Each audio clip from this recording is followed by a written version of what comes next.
Hi friends, उदय GS research centre के platform पर आपका स्वागत है।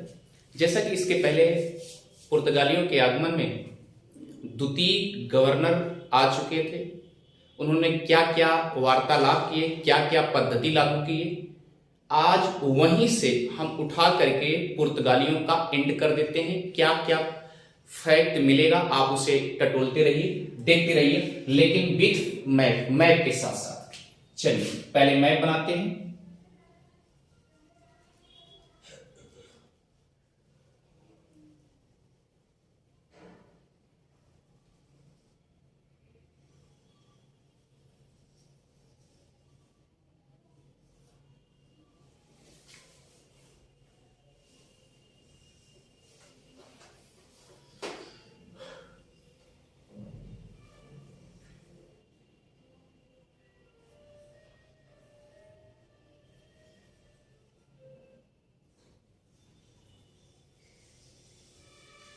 ये आपका पुर्तगाल है, द्वितीय गवर्नर।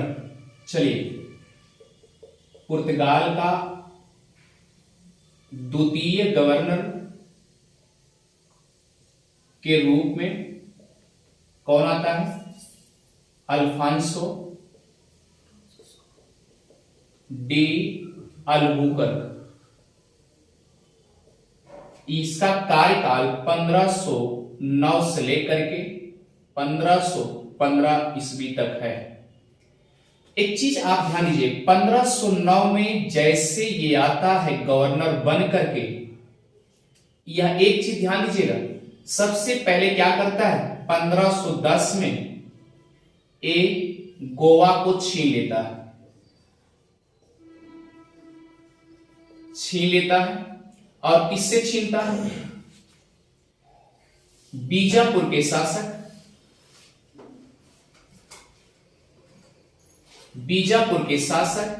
यूसुफ आदिल शाह से छीन लेता है। कौन छीनता है? अल्बुकर्क छीन लेता है। अब यूसुफ आदिल शाह से जब छीन लेता है तो गोवा तो इसके कब्जे हो गया ना। अब ये गोवा है और यहां पर आपका कोच्चिन है, कोच्चिन से अब ये छीन लेता है। जब बीजापुर के शासक से छीन लिया तो एक चीज आप बताइए, इसका मतलब कि छीन लिया तो इसके कब्जे में हो गया ना, गोवा तो इसके कब्जे में हो गया। जब इसके कब्जे में हो गया तो पुर्तगाल से चाहे जो भी व्यक्ति आएगा उसका आवागमन लगातार गोवा की तरफ बना रहेगा। इतनी बात समझ में आ गई। अब चाहे जिसका इच्छा हो आए और जिसका इच्छा हो जाए, इसका मतलब यहां भंडारा का केंद्र भी हो गया। इसके पहले कोठी यहां तो बनी ही थी। 1510 की कहानी है गोवा। तो हुआ क्या? तो इसीलिए गोवा को पुर्तगाली की खिड़की कही जाती है।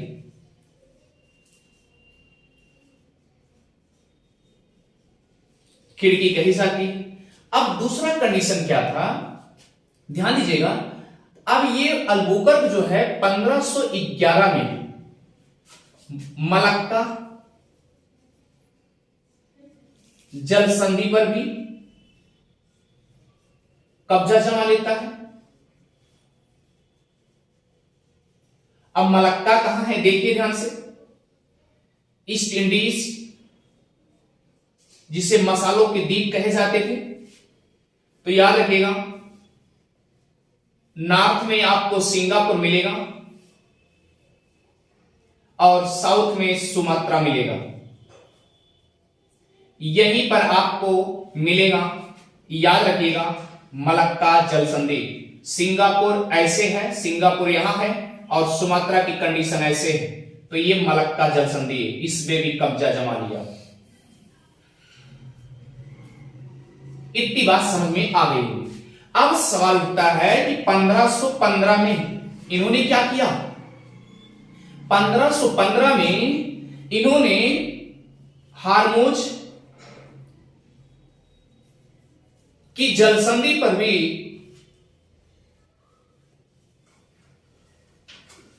कब्जा जमा लिया।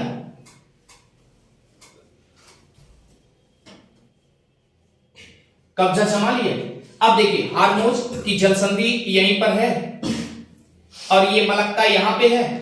आप देखेंगे सिंगापुर और सुमात्रा के बीच में मलक्का जल संधि। तो इस तरीके से जमाता गया, ये स्थल क्या करते गए कि अपने कब्जे में करता चला गया। अब गोवा भी अपने कब्जे में कर लिया। अब गोवा को कब्जे में करने के साथ साथ क्या हुआ, आवागमन की पीढ़ियां चलती रही, आवागमन का रास्ता बनता रहा। तो आप इतना अंदाजा लगा सकते हैं, इसीलिए गोवा को क्या कहा दिया गया, पुर्तगालियों की खिड़की कह दी गई। ठीक है।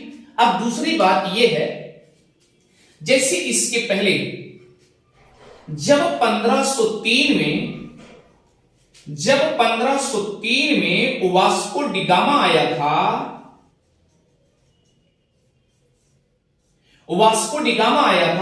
तो वास्को डिगामा कोच्चि में फैक्ट्री स्थापित किया था।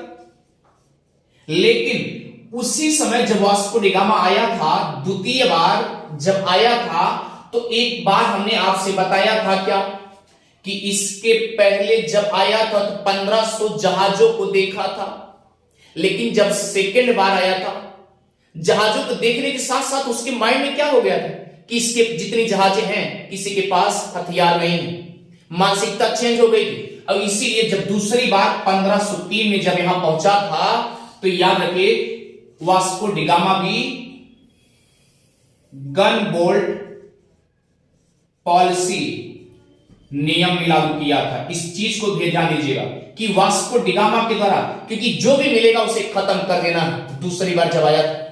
और उस समय जब गन बोल्ट पॉलिसी चल रही थी, तो उस समय अल्बुकर क्या था, जहाजी बेड़े का नायक बन गया, कमांडर बन गया है, जहाजी बेड़े का नायक या कमांडर बन के आया था।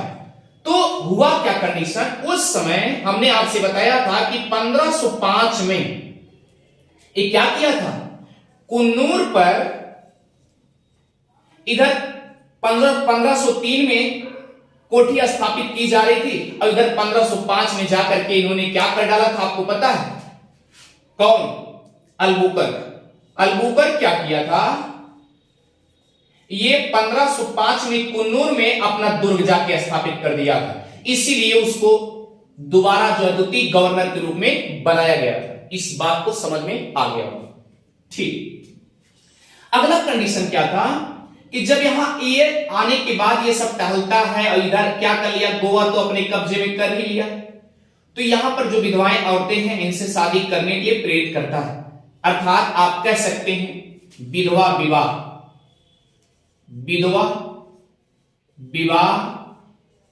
का पुनर्जन्म करने की बात किसने किया था, अल्बुकर्क ने किया था। और आप ये कह सकते हैं सती प्रथा का अंत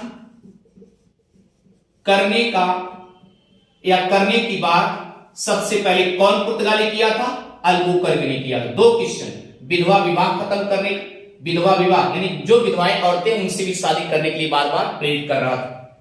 इतनी बात समझ में आ गई। ठीक है, जब ये सब कुछ अपने कब्जे में कर लिया और विधवा विवाह क्यों करना चाहता था, मैंने बताया आपसे पिछले वीडियो में बताए हैं। तो इसमें कंडीशन है, इसीलिए इसको क्या बोल दिया गया था, पुर्तगाली कंपनी के वास्तविक संस्थापक कह दिया गया था या कहा गया था। यह बात तो अच्छे से पकड़ में आ गई होगी। अब द्वितीय कारण क्या था कि जो ये इस तरीके से आते रहे, सीक्वेंस बनाते रहे, गवर्नर के रूप में कब्जा करते रहे, इसका मतलब कि भारत जब धीरे धीरे कब्जे में आता रहा और गोवा को याद रखिए 1510 में जब छीन लिया, तो एक बात ये भी ध्यान दीजिएगा, दिसंबर का महीना था और 1961 में गोवा आजाद हुआ। किससे आजाद हुआ, पुर्तगालियों से। कितने बरस रहा, लगभग 451 बरस पुर्तगालियों के कब्जे में रहा। आपका देश कब आजाद हुआ, ये आपको पता है, 1947 में। और 1947 के बाद 1961 में जाके गोवा पुर्तगालियों के पंजे से निकला। ये बात तो समझ में आ गई होगी। ठीक है, अब चलते हैं नेक्स्ट गवर्नर के रूप में।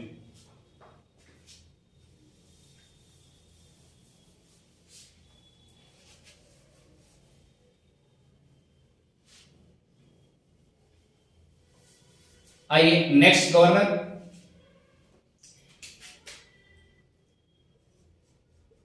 तृतीय गवर्नर के रूप में कौन आता है? वास्को डी गामा आता है।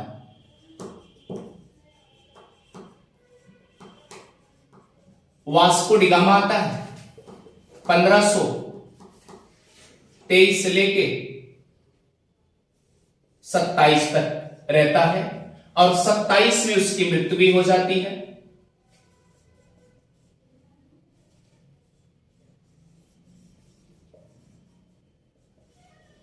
और यहीं पर याद रखिए, मैंने बताया था कि कप्पड़ गांव के दक्षिण में ही उसकी समाधि भी बनाई गई।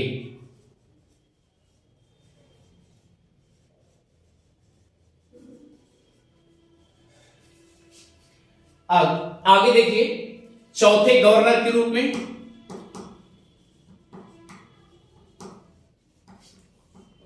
कौन आता है? नीनो डी कुन्हा,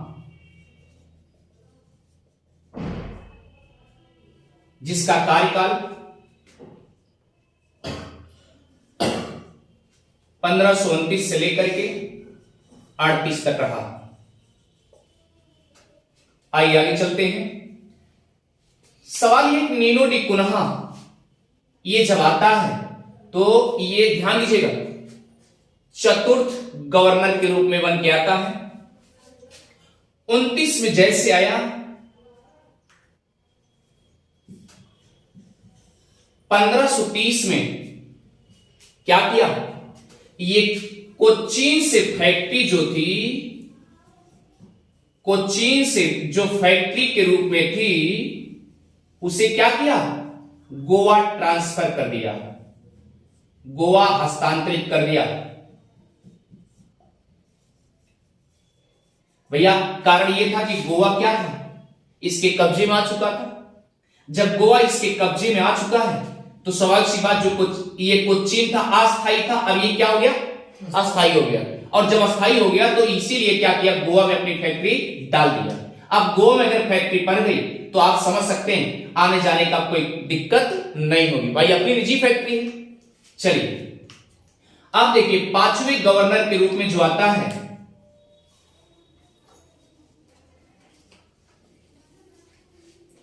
1542 से लेकर के 45 तक आता है, जिसका नाम है डिसूजा, अल्फांसो डिसूजा। क्लियर? अब देखिए, इसके अगुवाई में जैसे ये 1542 में आया, ध्यान दीजिए, इसके बाद इनके गुरु जी आते हैं, अर्थात क्रिश्चियन पुर्तगाली के गुरु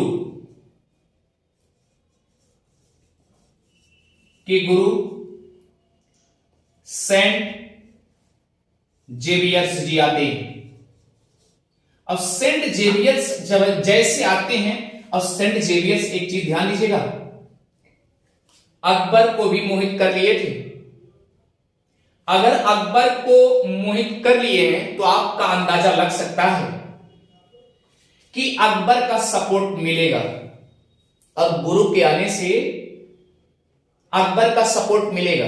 अगर अकबर का सपोर्ट मिलेगा, कहते नहीं अगर घर के भेदिया लंका ढावे तो स्वाभाविक सी बात है घर का आदमी ही क्या करेगा? सब कुछ विनाश कर सकता है। तो उस समय तो यही था, तो इसलिए क्या करेगा अकबर? क्या करेगा? सपोर्ट करेगा। जब सपोर्ट करेगा तो भाई लूटने वाले तो लूट वही करेंगे, स्वाभाविक सी बात। तो कहने का मतलब अब क्या कंडीशन हुआ, आगे देखिए। यहां से इन्होंने, अब यहां आपको मिलेगा, जैसे आप दक्षिण में जाएंगे यहां पर आपको मिलेगा श्रीलंका, और श्रीलंका की जैसे ये तमिलनाडु है ना, ये तमिलनाडु। अब यहां देखिए, यहां दक्षिणतम बिंदु पर एक द्वीप है जिसे पंबन द्वीप कहा जाता है, इसे पेम्बन द्वीप भी कहा जाता है। अब अंदाजा लगाइए, किसी द्वीप पे अगर जाएंगे हम तो स्वाभाविक सी बात उछल कूद के तो नहीं जा सकते, कोई न कोई सहारा होगा जाने के लिए। तो वहां पर एक पुल है, यहां पर एक पुल है जिसे कहते हैं एडम पुल, एडम ब्रिज, या क्या कहते हैं आदम पुल। क्या कहते हैं, आदमपुर। तो याद रखिएगा, इसी पंबन द्वीप पर आप देखे होंगे आपके बाबा दादा दादी जो भी होंगे गया जाते हैं, 4 धाम है ना, चारों धाम में एक रामेश्वरम धाम भी है। तो याद रखिए रामेश्वरम धाम यहीं पर है, पेम्बन द्वीप पर ही है।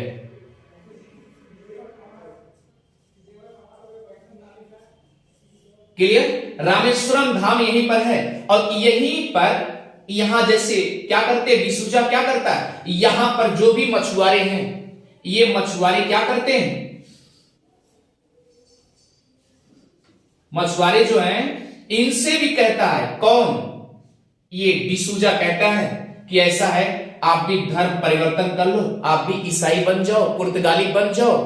और इसलिए क्यों कर रहे हैं, तो 2 मकसद मिल गया ना। इसके पहले व्यापार के साथ साथ वो धर्म परिवर्तन भी करना चाहते थे। अगर धर्म परिवर्तन हो जाएगा तो इसका मतलब पूरे बाहुल क्षेत्र में हो जाएंगे, और बाहुल क्षेत्र में हो जाएंगे तो ये जो स्टेटीज के एरियाज हैं वो मेरे कब्जे में हो जाएंगे।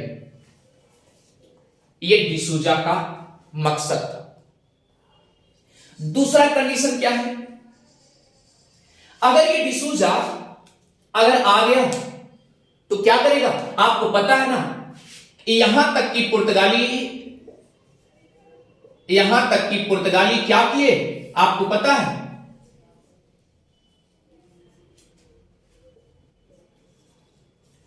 उन्नीस 1935 में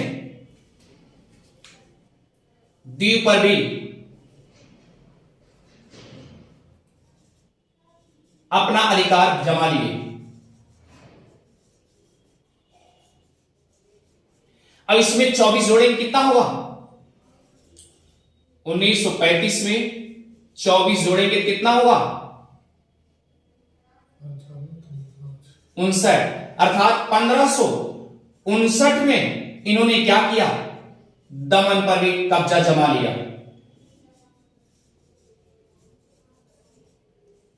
अब सोचिए कितनी जगह जगह एक कब्जा जमाते गए। आने वाली कंडीशन में हुआ क्या, 1556 में गोवा क्योंकि अस्थायी हो ही चुका था, गोवा में यहां तक कि प्रिंटिंग प्रेस की स्थापना भी कर दी गई।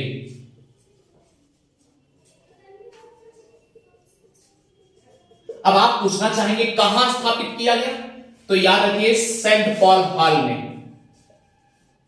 सेंट पॉल हॉल में। ये कहां है, गोवा में।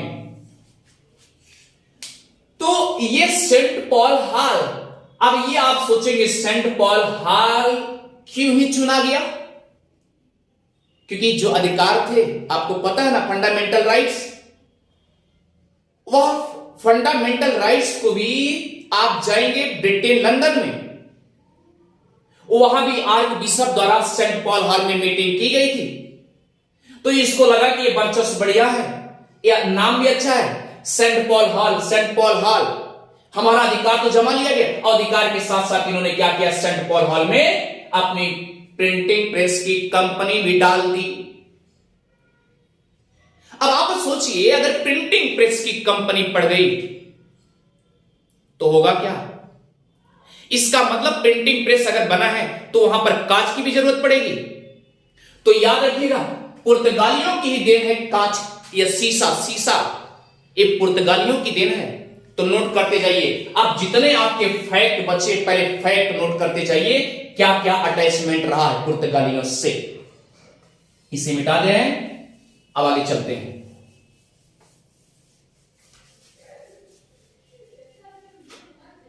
एकदम कंसंट्रेट होके चलिएगा। पुर्तगाली के द्वारा,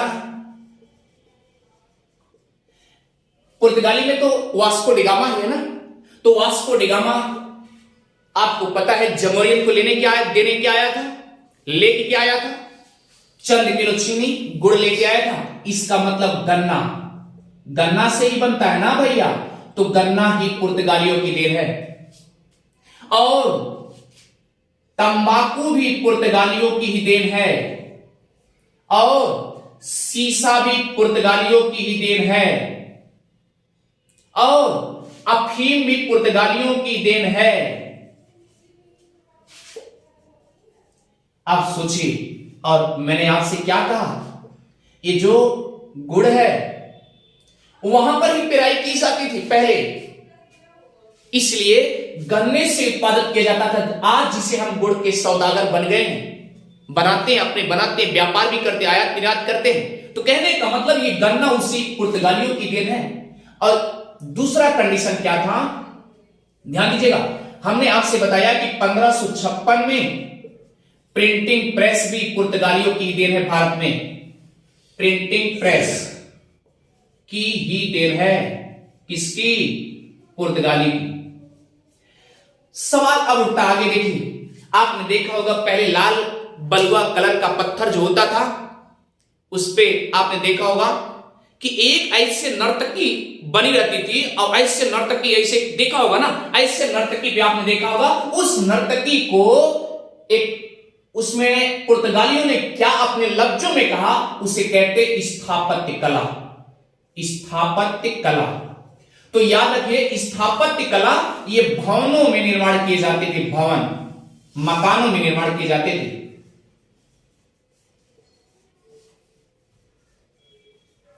तो अब ये बात समझ में आ गई, स्थापत्य कला किसकी देन है? ये पुर्तगालियों की देन है। प्रिंटिंग प्रेस भारत में पुर्तगालियों की देन है। अब गन्ना, तंबाकू, सीसा, अफीम, ये किसकी देन है? आपको पता चल गया, पुर्तगाली ही देके चले गए। अब सवाल जरा सा उठता है, सबसे पहले वीडियो में मैंने कहा था, एक लोथल की बात की थी, आखिर वह लोथल है क्या, जहां से आपका रोम से और मिस्र से सब जगह व्यापार हुआ करता था, लोथल। और लोथल कहां है? गुजरात में है। आइए थोड़ा सा उनमें फैक्ट जान लें कि किसकी अगुवाई में लोथल को क्या क्या बातें कही गई, क्योंकि वह लोथल अगर चर्चा ना आया होता तो विनोद सर कभी इस चीज को उठाते ना, लोथल की बात ही नहीं करते, और जोड़ने का मकसद भी न होता। आइए चलते हैं, लोथल की कंडीशन क्या है।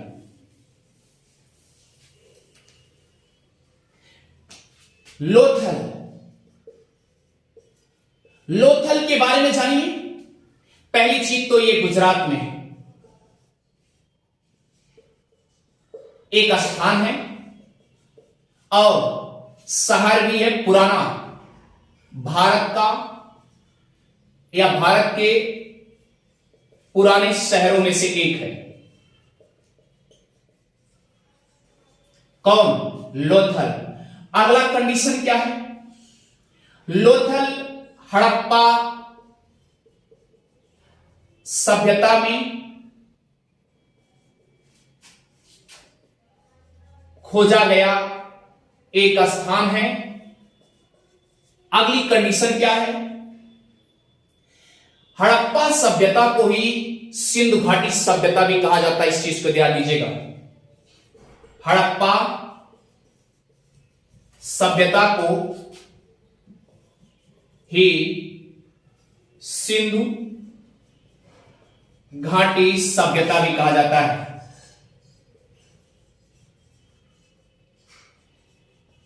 अगली कंडीशन क्या है, ध्यान दीजिएगा। ये लोथल जो है, लोथल, लोथल का शाब्दिक अर्थ होता है,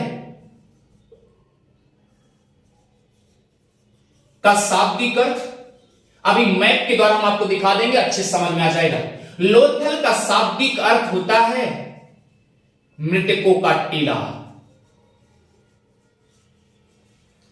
इसे लोथल में पहले पहले जब अरबियन द्वारा व्यापार किया जाता था तो इसे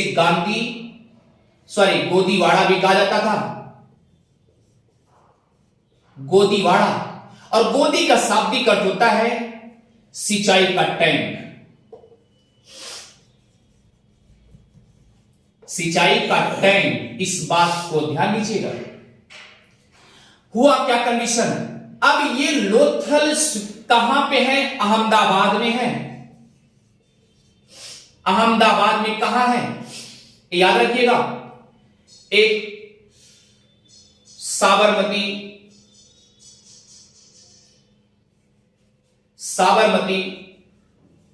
नदी के किनारे अवस्थित है। क्लियर? इधर से साबरमती है, साबरमती है, और इधर से गोवाना, यहां पर एक नदी है, इन दोनों के बीच में आप याद रखिएगा यहीं पर लोथल अवस्थित है। अभी मैपिंग दिखाएंगे, अवस्थित है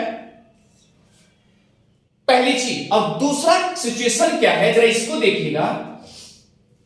यह साबरमती के नदी के तट पे अवस्थित होने के कारण यहां पर एक सिंचाई का जैसे टैंक जैसा बना हुआ है, और यह लोथल स्थान खोजने का श्रेय, लोथल स्थान खोजने का श्रेय किसको जाता है भैया? याद होगा 1954। इसको मिटा दें, एक बार मिटा देते हैं, उसके बाद आगे बढ़ते चलिएगा।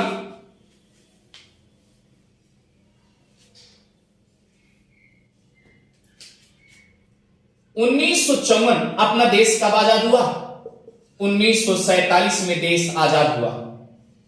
और 1947 के बाद 1954 में, 1954 से लेकर के 1963 तक जो भारतीय पुरातत्व विभाग के, भारतीय पुरातत्व विभाग के नेतृत्व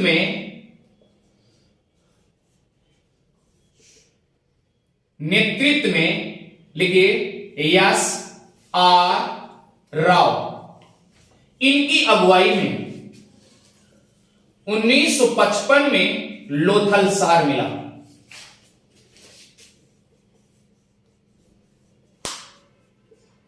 आगे इधर ध्यान दीजिएगा, S R formula, S R Rao, full name Shikaripura, शिकारी आगे लगा लीजिएगा, डॉक्टर है भैया, शिकारीपुरा रंगनाथ राव भैया, इन्हीं के नेतृत्व में एक कमेटी गठित की गई। इनके नेतृत्व में कमेटी गठित की गई और इन्होंने क्या किया? ये लोथल शहर को ढूंढ निकाले। क्लियर?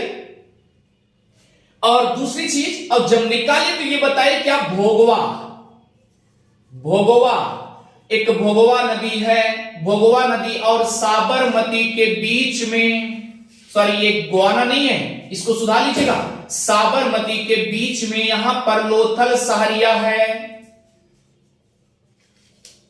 इतनी बात समझ में आ गई अच्छे से? भोगवा, भोगवा नदी और इधर से साबरमती, दोनों नदियों के बीच में क्या है? लोथल शहर है। अब किसकी अगुवाई में? एस आर राव की अगुवाई में होता है 1955। और दूसरी बात, एक बात अच्छी बता दूं, 1922 से लेकर के 2013 तक, 1922 से लेकर के 2013 तक ये एस आर राव का कार्यकाल भी कहा जाता है, ये भी याद रखिएगा, क्योंकि भारतीय पुरातत्व विभाग के वरिष्ठ चेयरमैन भी रहे। कहने का मतलब 1922 से लेकर के 2013 तक के भारतीय पुरातत्व विभाग के इनके नेतृत्व में डॉक्टर शिकारीपुरा रंगनाथ राव, इनका कार्यकाल भी कहा जाता है। इस बात को ध्यान दीजिएगा। अब आइए मैपिंग से देखते हैं, मैपिंग से आप समझ जाएंगे अच्छे से। और दूसरी कंडीशन और कुछ जानना चाहेंगे तो जान लीजिए, नो डाउट। आइए चलते हैं। ये लोथल शहर भाल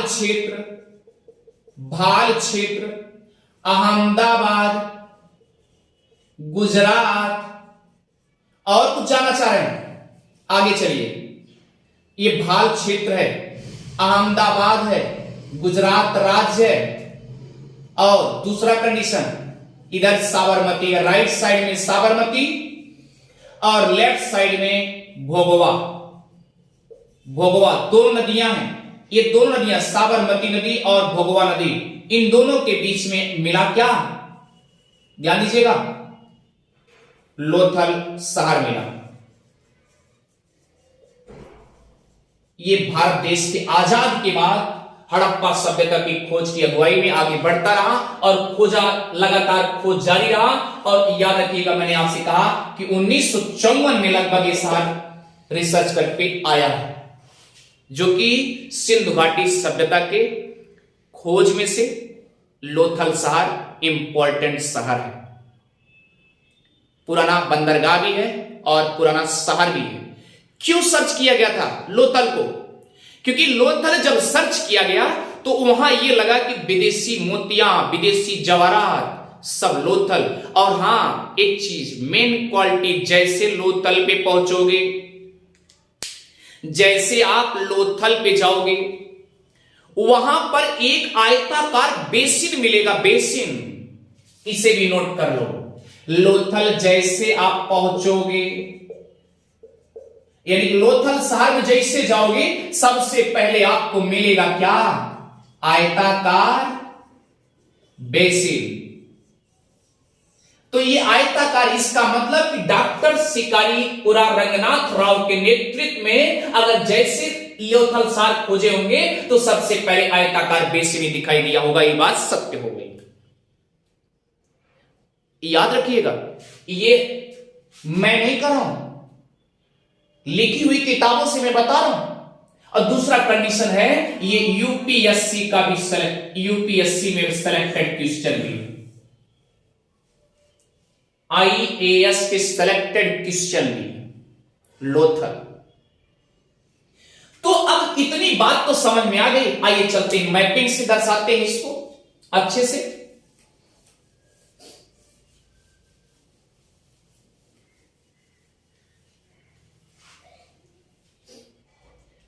चलिए मैपिंग से दर्शाते हैं।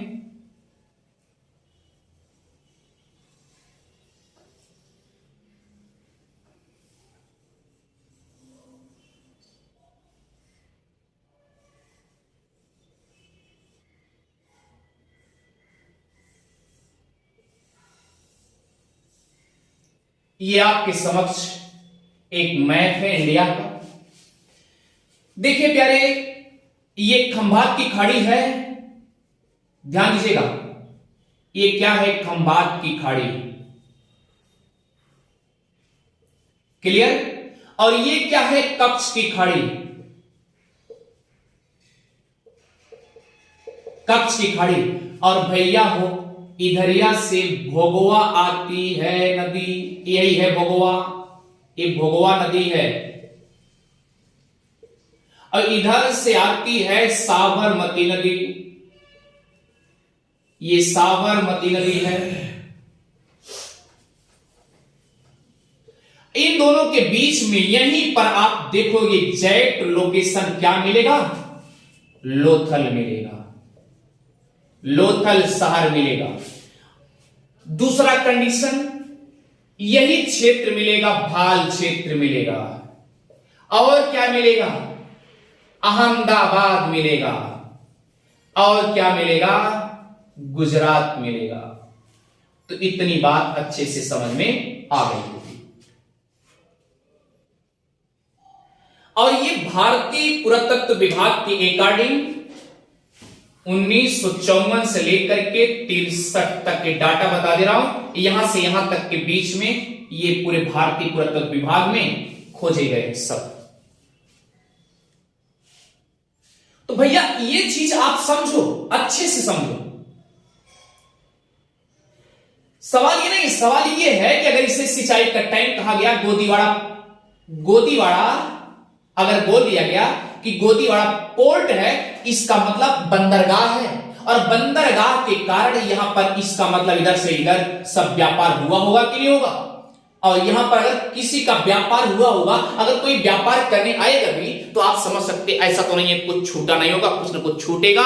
हम कहीं किसी के घर जाते हैं, इत्तेफाक से जल्दी होती है तो क्या होता है, कुछ न कुछ सामान छूट जाते हैं, और कुछ अगर सामान छूट गया तो आप क्या करते हो, उसे सजो के रखते हो ना। इत्तेफाक से अगर वही व्यक्ति आया तो देंगे, अगर दिमाग में कुछ और खुरापात चल रहा है तो नहीं देंगे। ये भी हो सकता है अगर दे भी दिए तो उसके वह सच्चाई के तौर पे अगर अगला इंसान देना चाहेगा तो लाइए चलिए थोड़ा बहुत गिफ्ट ही कर देते हैं, तो वह क्या है, साक्ष्य के रूप में हमारे पास है कि आज भी, जैसे अभी देखा होगा आपने 2014 में जो नोटबंदी हुई, किसी के पास ओल्ड नोट होंगे, वह उसे सजो के रखे होंगे, आने वाले फ्यूचर में हमको दिखाना है भैया कि देख लीजिए ये मेरे पास नोटें हैं। बात समझ में आ गई। तो इसी तरीके से लोथल पे भी साक्ष्य मिले हैं, वो भी सिंधु घाटी सभ्यता के साक्ष्यों में गिना जाता है क्या, लोथल, जिसे कहा जाता है मृतकों का टीला। इतनी बात समझ में आ गई। मैंने आपसे कहा था कि एक भी पॉइंट छूटना नहीं चाहिए, और हां, पुर्तगाल खत्म करते करते मैं एक शब्द बताते जाऊंगा कि 1961 में गोवा आजाद हो गया था, जो कि 28वां राज्य के रूप में चयनित किया गया था।